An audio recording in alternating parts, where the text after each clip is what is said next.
రాజాసాబ్పై ఆడియన్స్లో ఉన్న ఎక్స్పెక్టేషన్స్ అన్నీ ఇన్ని కావు. నిజానికి అసలు మారుతి లాంటి డైరెక్టర్ పాన్ ఇండియా స్టార్ ప్రభాస్ను హ్యాండిల్ చేస్తాడా అని ఫ్యాన్స్ డౌట్ పడ్డారు. కానీ రాజాసాబ్ నుంచి వదిలిన అప్డేట్స్ ఆ అనుమానాలను పటాపంచలు చేసేశాయి. దీంతో సినిమాపై ఒక్కసారిగా హైప్ పెరిగింది. గతేడాది సెట్స్ నుంచి లీక్ అయిన ప్రభాస్ ఫోటో చూసి ఫ్యాన్స్ షాక్ అయ్యారు. ఆ రేంజ్ మేక్ ఓవర్ ఏంటి, అసలు డార్లింగేనా అని ఒకటికి 2 సార్లు చూసుకున్నారు. ఆ ఫోటో ప్రభాస్ ఫ్యాన్స్లో పాజిటివ్ బజ్ తీసుకొచ్చింది. ఆ తర్వాత రిలీజ్ అయిన గ్లింప్స్ చూసి అప్పటి వరకు మారుతి మేకింగ్పై టెన్షన్ పడిన ఫ్యాన్స్ జై మారుతి అనేశారు. దీంతో రాజాసాబ్పై అంచనాలు పీక్స్కి చేరాయి. ఈ పరిస్థితుల నడుమ జనవరి 9న ఈ మూవీ తెలుగు, హిందీ, తమిళ్, కన్నడ, మలయాళ భాషల్లో గ్రాండ్ రిలీజ్ కాబోతోంది. ఈ చిత్రంలో మాలవిక మోహనన్, నిధి అగర్వాల్, రిధి కుమార్ కీలక పాత్రలో నటిస్తున్నారు. తమన్ సంగీతం అందిస్తున్నారు. పీపుల్ మీడియా ఫ్యాక్టరీ బ్యానర్ పై టీజీ విశ్వప్రసాద్, కృతి ప్రసాద్ నిర్మిస్తున్నారు. తమన్ సంగీతం అందిస్తున్నారు.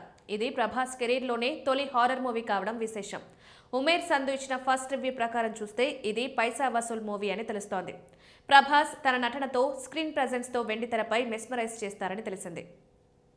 ఆయన పాత్రనే సినిమాకి బిగ్ హైలైట్ అని, ఈ రోల్ గతంలో ఎప్పుడూ చూడని విధంగా ఉంటుందన్నారు.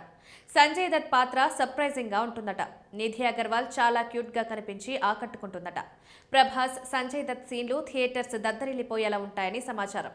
ఇంటర్వెల్ బ్యాంక్ అయితే మరో లెవెల్ అంటున్నారు. చివరి 30 నిమిషాలతో పాటు క్లైమాక్స్ సినిమాకి పెద్ద యాసెట్ అని ఉమేర్ సంధు తెలిపారు. విఎఫ్ఎక్స్ బాగున్నాయని, ఈసారి సంక్రాంతికి మరో లెవెల్ ఎంటర్టైన్మెంట్ పక్కా అనేది ప్రాథమిక సమాచారం. మొత్తంగా రాజాసాబ్ హారర్ కామెడీ మూవీగా ప్రేక్షకులను మాయ చేయనుందని, ఇది ప్రభాస్ రేంజ్కి తగ్గ మూవీ అంటున్నారు.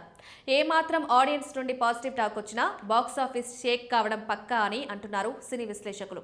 ప్రభాస్ ఫ్యాన్స్ అయితే రాజాసాబ్ 1000 కోట్లు కొలగొట్టడానికి వస్తున్నాడని చెప్తున్నారు.